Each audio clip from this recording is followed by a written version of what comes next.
Hi everybody, welcome to my channel, and today we will be making a sweet potato bread with a citrus glaze.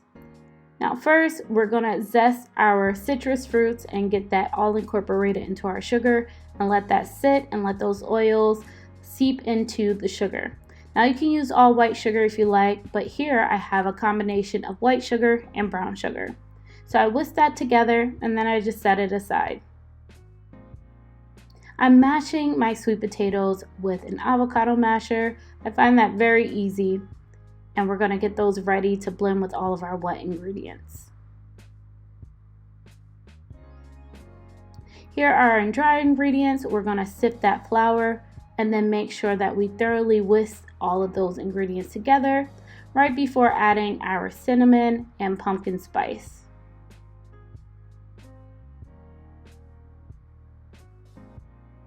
Now this is definitely a recipe that I'm looking to kind of just change as I go. I feel like I've been trying to perfect this for a while, so I do feel like the next time I try it, I might just skip the spices and let those citrus flavors just kind of stand out a little bit more. But either way, we want to make sure that this flour, this dry mixture, is very well whisked together to get ready to add to our wet ingredients. Now here I would suggest adding one egg at a time. I did add both. Big mistake, but here we go. We're gonna just roll with it. Make sure all your ingredients are room temperature, and we're just gonna mix that all together and get it well combined. I'm adding sour cream. You can definitely substitute this with buttermilk or soured milk, but here I'm using sour cream, and I'm gonna mix that all together.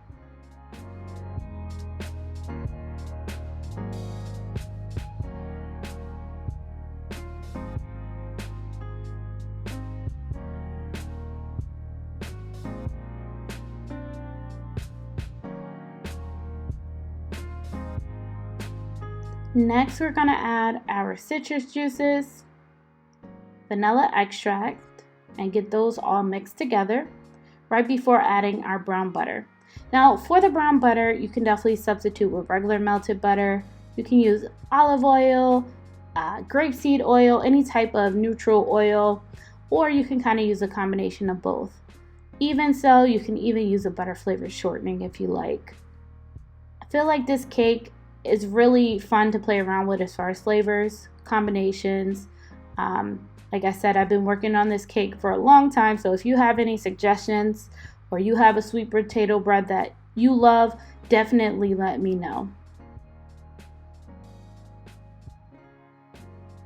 So let's get that all whisked together,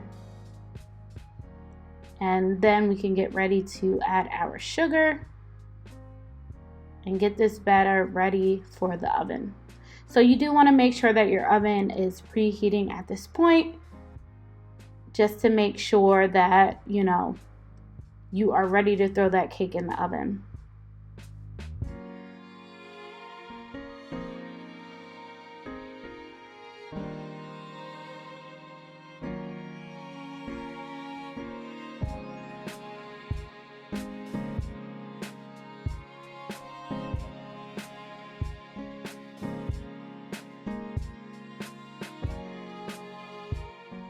So here we are adding our sugar into our sweet potato mixture, and that sugar has all those zest flavors and oils released, and we're going to whisk that very well together.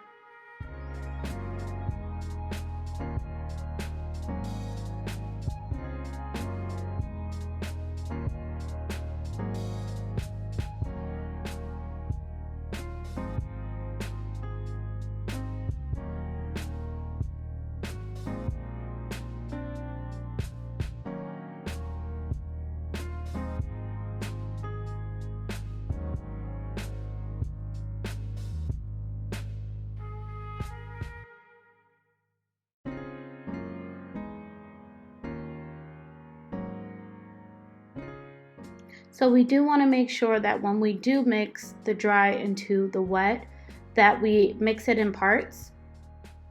Make sure that sugar is all mixed in. And like I said, if you want to use a hand mixer, it might be a little bit easier. The whisk does take some arm work, so definitely feel free to use that. And we want to mix this in parts. Make sure not to form too much gluten. I can say that this part was a little bit tough with that baby whisk.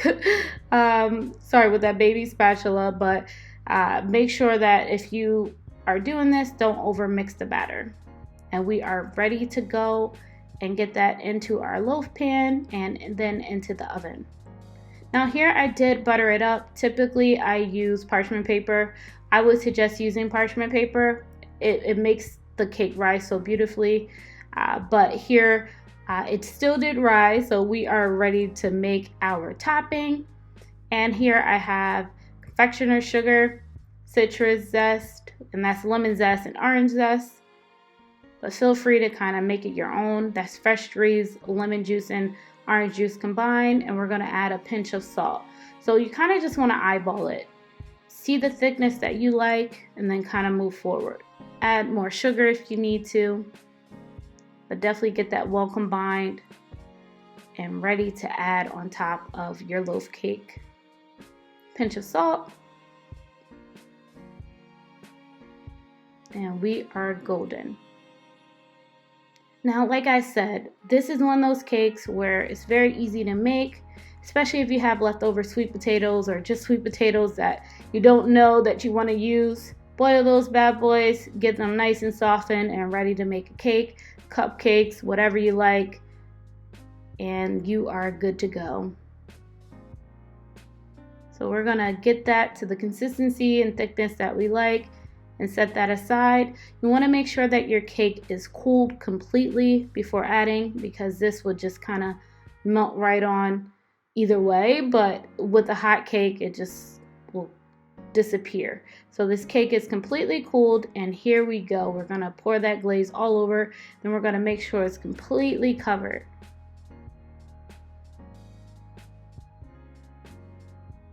Thank you so much for watching. Definitely let me know if you try this cake and you see any improvements. I wish you a happy new year and you have a great day.